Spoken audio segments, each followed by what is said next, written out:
जी अस्सलाम वालेकुम दोस्तों, आज की वीडियो में हम आपको बताएंगे कि पासपोर्ट का फॉर्म आपने कैसे स्कैन करना है। तो सबसे पहले हम फॉर्म का प्रिंट आउट करेंगे। हम कोशिश करेंगे इसके 2 पेजेस प्रिंट आउट कर लें। अभी ऐसा ही करें कि 2 से 3 पेजेस को प्रिंट आउट कर लें, ताकि किसी पेज पे अगर कहीं फिंगर पे इंक ज़्यादा लग सकती है, अगर कम लगती है तो आपका दूसरा या तीसरा पेज आपके काम आ सके।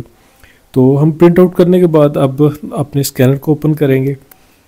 आप इस पे कोशिश करें कि आप थोड़ी सी सही वाली जो इंक है वो यूज़ करें, जो आपका पैड होगा जिसमें सही कम हो। आप उससे फॉर्म पे अपने फिंगरप्रिंट्स लगा लें।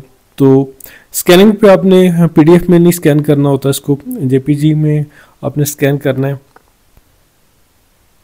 हम सेलेक्ट कर लेते हैं इसको। इसके बाद आपने जो आपका कलर स्कीम है वो आपने इसको ग्रे शेड में आपने इसको सिलेक्ट करना होता है। यहाँ से हम ग्रे कर लेते हैं।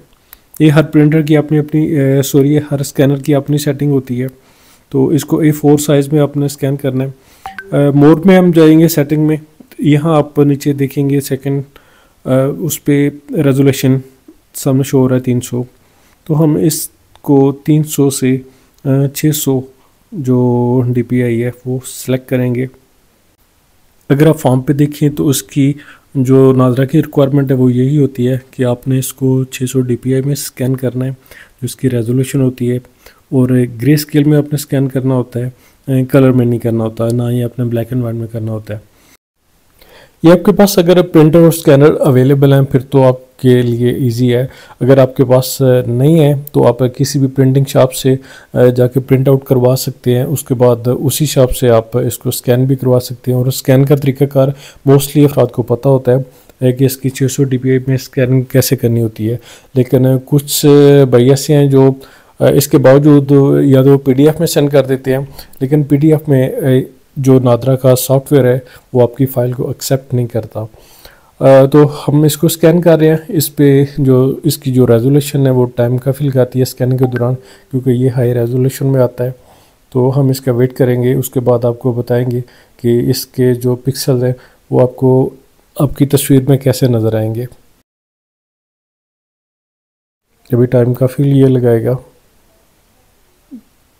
तब तक के लिए आपको और मुझे दोनों को वेट करना पड़ेगा। अब हम इसको ओपन कर लेते हैं। इसको ओपन करने के बाद आप इसमें चेक कर सकते हैं कि आप ये देखें, इसका रेजोल्यूशन आप चेक कर सकते हैं। आप कोशिश करें कि JPG फाइल में जिसको भी आप कहें कि उसको स्कैन करवा के अपनी ईमेल पे आप मेल करवा के वहाँ से आप अपलोड कर सकते हैं।